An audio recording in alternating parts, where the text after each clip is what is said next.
The sun rose gently over Abunj village, painting the sky with strokes of orange and gold. The soft crowing of roosters and distant chatter of women heading to the stream filled the air. Amara tied her scarf neatly and balanced a basket of ripe tomatoes on her head, humming a church tune as she walked down the dusty road that led to the market. Her life was simple but beautiful. She lived with her younger brother, Chitty, in a small clay house since their parents passed years ago. Amara had learned early that kindness costs nothing, and her mother's words echoed in her heart each morning. Never turn away from a hungry soul, my daughter. God hides his angels in rags sometimes. That morning, something unusual caught her eye. Beneath a big mango tree just by the edge of the road, sat an old woman. Her gray hair was tangled, her wrapper torn and dusty. She looked weak, like someone who hadn't eaten in days. People passed her by, some whispering, others pretending not to see. Amara stopped. She looked closer. The old woman was shivering slightly, holding an empty calabash in her hand. Her lips trembled as she muttered something too faint to hear. Amara's heart softened immediately. She dropped her basket and hurried to the woman. "Good morning, Mama," she greeted gently. "You look tired. Have you eaten anything today?" The woman shook her head slowly, her voice almost gone. "My child, just water if you have." Without a second thought, Amara opened her small gourd and poured some water into a cup. She lifted it to the woman's lips, watching her drink greedily but carefully. Then she opened her basket, took out 3 tomatoes, a piece of yam, and a small bottle of palm oil. "Mama, I'll prepare something for you," she said, looking around for dry wood. "Please rest here." The woman blinked as if tears wanted to fall. "You don't even know me," she murmured. Amara smiled. "I don't have to. You could be my mother." Minutes later, the aroma of boiling yam and palm oil filled the air. The woman ate slowly, her eyes glistening with gratitude. Villagers passed by, watching with surprise. Most of them had ignored the old woman earlier, but now they whispered among themselves. "That Amara girl, her heart is too soft. She will give her last grain away." When the meal was done, the woman reached for Amara's hand and squeezed it gently. "You are blessed, my daughter. What is your name?" "Amara," she replied, smiling shyly. "Ah," the woman nodded. "Amara, the one who brings peace." They spoke for a while, and the old woman told her that she had traveled from another village called a height, searching for her son who worked somewhere nearby but lost contact months ago. Her name, she said, was Mama Ngozi. "I have no strength to continue the journey," she sighed. "I will rest here for some days." Amara thought for a moment, and then stood up decisively. "No, Mama. You'll come to my home. You can stay with me until you find your son." The old woman hesitated. "I can't trouble you, child. People will talk." "Let them talk," Amara said firmly. "My late mother would never forgive me if I left you here."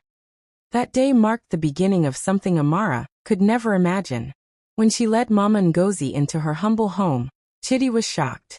"Sister, who is this woman?" "She is our guest," Amara replied. "Prepare a mat for her to rest." As the old woman lay down, her wrinkled lips moved in a silent prayer. She whispered to herself, "If only my son knew that the woman who will one day hold his heart has already held mine with kindness." Outside, the evening breeze carried the scent of rain and distant laughter from the market.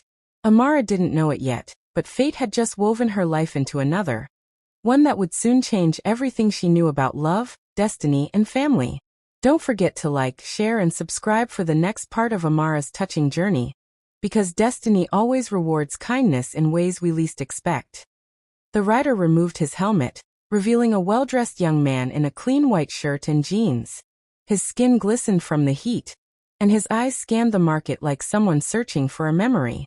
The women nearby whispered instantly, "That must be the new engineer from the city, the one working on the borehole project." Amara didn't pay much attention.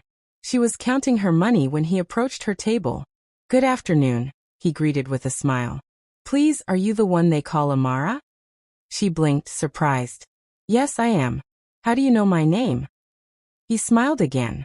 "My name is Chaik. I've heard about your kindness to the old woman who stays near your home. She mentioned someone like you." Amara's heart skipped. "Mama Ngozi. You know her?" Chaik's eyes softened. I think so. Is she tall, with gray hair and a small scar near her left cheek? Yes, Amara said quickly, standing. She's at my house resting. She said she came from a height searching for her son. The young man's voice trembled slightly. That's my village. I've been searching for my mother for 2 months now. Amara froze. Her lips parted in disbelief. You're your mother? He nodded, his eyes shining with sudden tears. I left her at home before going to the city for work. When I came back, she had disappeared. People said she was looking for me because she thought I was in trouble. Oh, God, could it really be her? Without another word, Amara packed her things and led him home. The walk felt longer than usual. Her heart thudded like a drum. When they reached her house, Mama Ngozi was sitting under the mango tree, peeling groundnuts slowly. The moment Chaik saw her, he dropped to his knees. Mama! He shouted, voice breaking. The old woman looked up, squinting, then gasped and covered her mouth. Chaik, my son. She struggled to stand, and he rushed to hold her. The reunion was overwhelming. Tears rolled freely as mother and son embraced, their cries echoing through the quiet compound. Amara stood back, smiling softly, though her chest was tight with emotion. She had never seen such a pure moment of love. Mama Ngozi held her son's face, murmuring blessings between sobs. I thought I would never see you again, she whispered. But this girl, she saved me. Chaik turned to Amara, his voice trembling. You cared for my mother when everyone else turned away. I don't even know how to thank you. Amara shook her head shyly. No need for thanks. I only did what I was taught. For the rest of that day, the three sat together, sharing food and laughter. Chaik told them stories of the city, the noise, the traffic, the tall buildings, and how he longed for peace. Mama Ngozi kept holding Amara's hand, smiling at her in a strange, knowing way. Later that night, after Chaik had gone to fetch his things from his friend's house, Mama Ngozi called Amara close. My daughter, she said softly. I saw the way my son looked at you today. Amara blushed instantly. Mama, please don't start teasing me. The old woman chuckled weakly. I may be old, but my eyes still see clearly. He will come again tomorrow. And I have a feeling, the story that started with a cup of water will not end there. Amara laughed, embarrassed, but deep inside something stirred, a feeling she couldn't quite explain. Perhaps it was just gratitude. Or maybe it was the beginning of something deeper. That night, she lay on her mat, staring at the thatched roof as the crickets sang outside. She thought of Mama Ngozi's smile, of Chaik's gentle eyes, and of how fate sometimes works in mysterious, beautiful ways. Like, comment, and subscribe to follow Amara and Chaik's journey in where kindness meets destiny, and hearts begin to discover each other. The morning sun rose softly over a bunch, painting the clouds in gold. Birds chirped from the mango trees and the smell of firewood filled the air. Inside Amara's compound, laughter echoed again. The once quiet home had become lively with Mama Ngozi's voice and Chaik's deep chuckle whenever he visited. Since the day they reunited, Chaik had refused to let his mother out of sight. He came every day, helping Amara fetch water from the stream, repair the leaking roof, and even build a small fence around her backyard garden. The villagers whispered about it. And that Amara girl. She fed the poor woman, and now the woman's son is always around her. But Amara paid no mind. She was too busy being grateful that Mama Ngozi was well again. That afternoon, Amara and Chaik sat under the mango tree, peeling cassava together. The sun. Could the handsome young engineer from the city really feel something for a simple village girl like her?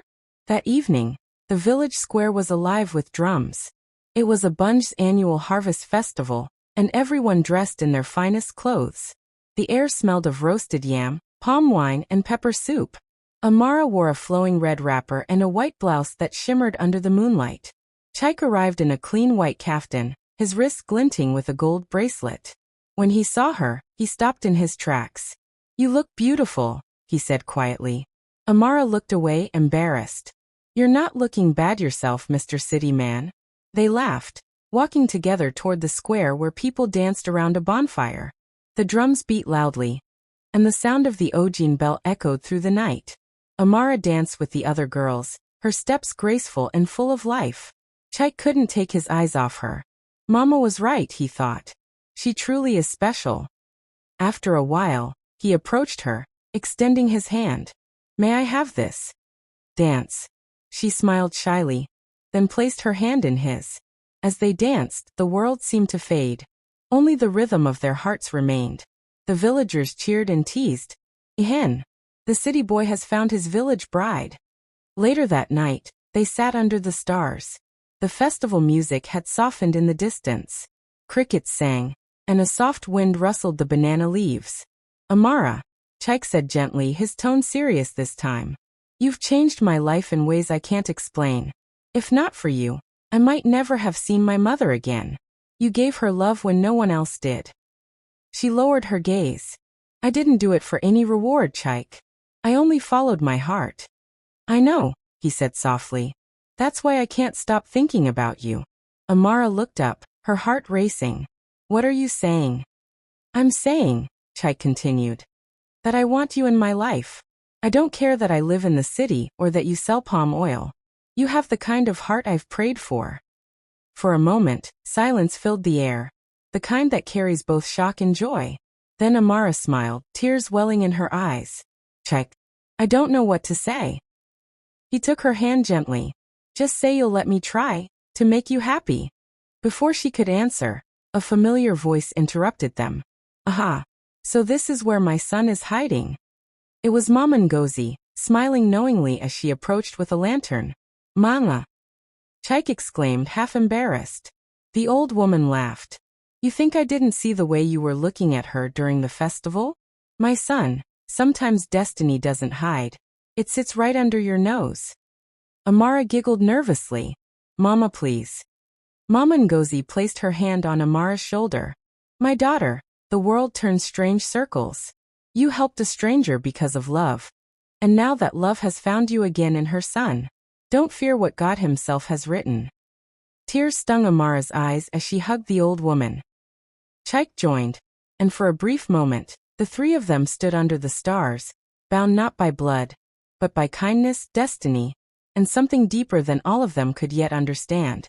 That night, long after everyone had gone to bed, Amara couldn't sleep. She stared at the stars through her window, remembering every word Chaik had said. Her heart was full, of hope, of fear, and of gratitude. Mama Ngozi's words echoed again in her heart. Sometimes, the blessings we pray for come disguised as the people we least expect.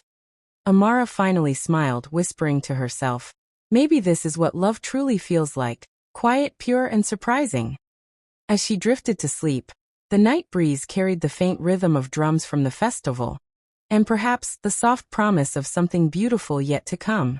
If you believe in the power of kindness and destiny, like, comment, and subscribe to follow Amara and Chaik's unfolding love story.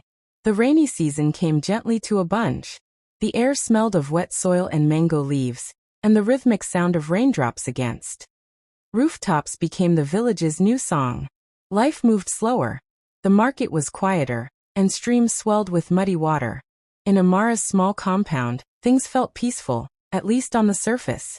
Mama Ngozi was getting stronger every day, often seen sitting on the veranda weaving palm fronds or humming old folk songs. Chaik still visited daily, helping with chores and sharing laughter that made Amara's home feel alive again. But deep inside, Amara carried a silent worry. Rumors had begun to spread through a bunch. People talked, as people always did. She's trapping the city man with her village charm, some said. She only helped that old woman because she wanted something. Others whispered. Each time Amara went to the market, she could feel the stares. The same mouths that had praised her kindness now threw stones with words. She tried to ignore them, but sometimes the sting of gossip was heavier than any physical wound. That evening, Chaik arrived from the construction site in a blue raincoat, drenched from the storm. He found Amara sitting silently by the fire, her eyes lost in thought. Amara, what's wrong? He asked softly. She hesitated, then sighed. People are talking again, Chaik. They say I only helped your mother to win your heart. Chaik frowned, setting down his bag. Let them talk. The truth is clear to those who see with clean eyes. But you don't live here, she whispered. You'll go back to the city one day, and I'll be left with their whispers. He sat beside her, his eyes filled with tenderness. Do you think I'll leave you behind? Amara, I came here for work, yes, but you've given me a reason to stay. My mother's health, your kindness, your strength, they've shown me what real love looks like.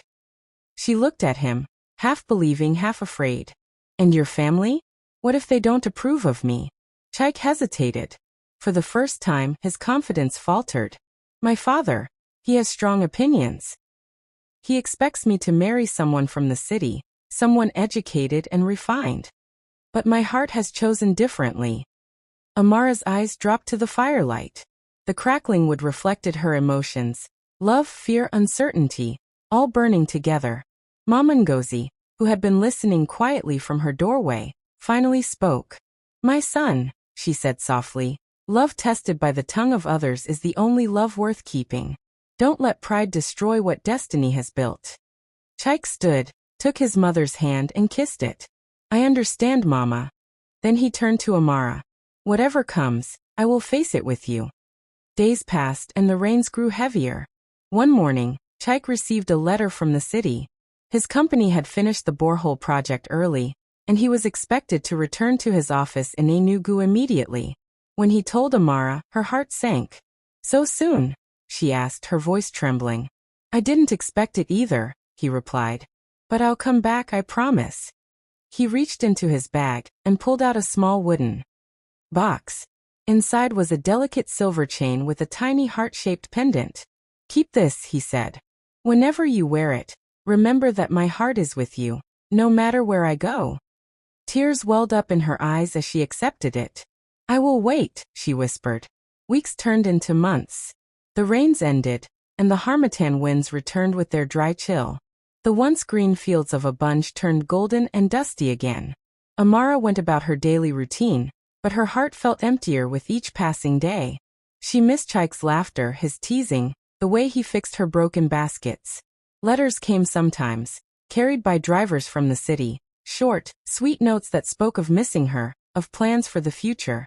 But one morning everything changed. Mama Ngozi received a message from her husband, Chaik's father, that he was ill and wanted to see his son urgently. She decided to travel to the city. Before leaving, she took Amara's hands and said, My daughter, don't lose faith. The road of love is never smooth, but it always leads home. Amara smiled faintly. Go well, Mama. Greet him for me. 2 weeks later, no letter came. Then 3. Then a month. Amara's heart grew heavy. Rumors started again in the village, that Chaik had forgotten her, that he was courting a rich man's daughter in Enugu. One afternoon, unable to bear the pain, Amara went to the mango tree. The same spot where she had first found Mama Ngozi. She sat there silently, holding the silver pendant and whispering, Maybe love was never meant for people like me. The wind blew gently, carrying the scent of dust and hibiscus. Just then a familiar voice called out, Amara. She looked up, and there he was. Chaik in his clean white shirt, his face weary but full of emotion. He ran toward her, his eyes wet. She stood frozen, unable to speak. Amara, he said breathlessly. I couldn't write. My father's illness got worse. He wanted to see me married before he... Chaik's voice broke. Before he passed. Amara gasped, tears filling her eyes. Oh Chaik, I'm so sorry. He nodded slowly. Before he died, I told him about you. About how you cared for Mama. At first he was silent. But just before his last breath he said, A woman with a heart of gold is worth more than a house full of riches. He gave me his blessing. Amara covered her face, weeping softly. Chaik stepped forward and held her hand. I came back because you're my home now.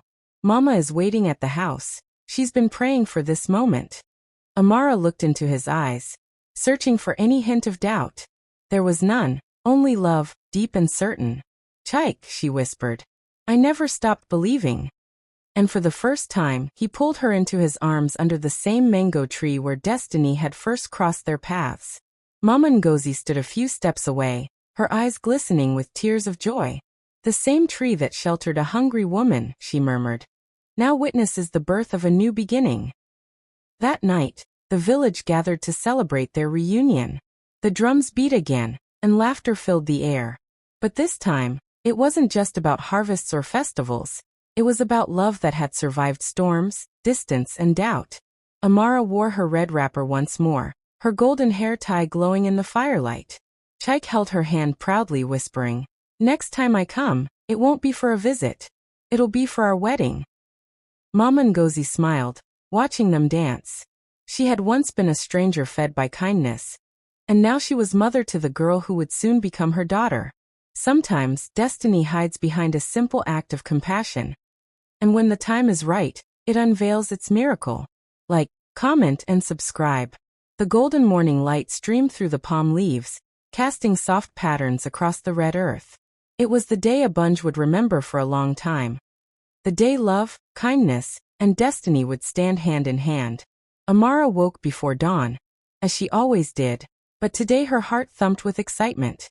She tied her hair neatly and wrapped herself in a new, beautifully embroidered Oso-oak wrapper that Mama Ngozi had chosen for her. Outside, women were already singing and decorating the compound with flowers and palm fronds. Chickens clucked, children ran around with joy, and the air carried the sweet scent of jollof rice cooking on open fires. It was her wedding day. Chaik had returned from the city 2 weeks earlier with his uncles and friends. After his father's passing, he had vowed to honor both his father's final blessing and the love that changed his life. Today he would marry the woman who once gave food to a hungry stranger, unaware that she had been feeding her own future mother-in-law. As the sun climbed higher, the village square buzzed with laughter. The traditional drummers began their rhythm, and the talking drum echoed across the hills. The elders arrived, dressed in flowing agbatas and colorful head ties. Everything shimmered with joy. Amara stood at the doorway with Mama Ngozi by her side. The old woman looked radiant in her lace attire and gold head wrap. Tears filled her eyes as she held Amara's hand. "My daughter," she said softly. "The first day you gave me food, I was weak, tired, and forgotten. But your kindness restored my faith in people and in God. Today I stand proud, because the woman who showed me mercy is now my daughter in truth." Amara smiled, blinking back her tears. "Mama, you have given me more than I gave you. You gave me love, family, and a future." Mama Ngozi nodded slowly. "Love always returns home, my dear. Sometimes it just takes the long road." The village announcer's deep voice echoed outside. "Let the bride come forth." The music rose, a joyful mix of drums and flutes. Amara stepped out, her red wrapper flowing gracefully, her gold hair wrap gleaming under the sun. The crowd erupted in cheers. Chaik stood tall in his white agbada, his eyes fixed on her. When he saw her, his smile broke wide, a smile of disbelief, gratitude, and love all at once. As Amara walked toward him, memories flashed before her eyes. The day she met Mama Ngozi under the mango tree, the shared laughter, the tears, the separation, and now, this beautiful reunion. It all felt like a story written by fate itself. When Amara reached him, the village priest stepped forward to bless the union. "Two hearts brought together not by wealth or power, but by kindness," he said solemnly. "May your love never lack peace, and may your home be a garden where joy grows freely." Chaik placed a simple gold ring on Amara's finger. "From the day I met you, I found the kind of peace I never knew existed," he said, his voice trembling slightly. "You didn't save my mother, you saved me too. You taught me that love begins with compassion." Amara smiled, her voice calm but filled with emotion. "And you taught me that patience and faith make kindness bloom. I never imagined feeding one old woman could change my destiny." The crowd cheered as they exchanged vows in both tradition and faith, sealing their union under the mango tree. The very tree where it all began. The women ululated, the men drummed, and children danced barefoot on the red soil. Mama Ngozi sat smiling, her hands clasped together in gratitude. The same woman who had once been ignored and hungry was now surrounded by laughter and love. She whispered a prayer of thanks under her breath. "God hides blessings in disguise. Thank you for letting mine wear the face of this beautiful girl." As the evening fell, the celebration continued. Plates of rice, meat, and plantain filled every corner of the square. Music and laughter blended into the night air. Under the glow of lanterns, Chaik and Amara stole a quiet moment away from the crowd. "Remember the first day we met?" he asked with a smile. "How could I forget?" she laughed. You were the strange man asking about an old woman I thought was a stranger. He grinned. And now that stranger is our mother. She smiled, her eyes shining. Fate truly has a sense of humor. They stood silently for a while, the sounds of celebration behind them, the night breeze soft on their faces. Chaik turned to her, voice gentle but firm. Amara, I may have studied engineering, but I've learned that no design can match what destiny builds. You were never just the girl who helped my mother. You were the woman heaven made for me. Amara leaned against him, whispering, and you were the answer to the prayer I didn't even know I was saying. Mama Ngozi, watching from a distance, smiled. Her heart was full. She knew that her late husband would have approved, and that their story would live on as a reminder that even the smallest act of kindness could change generations.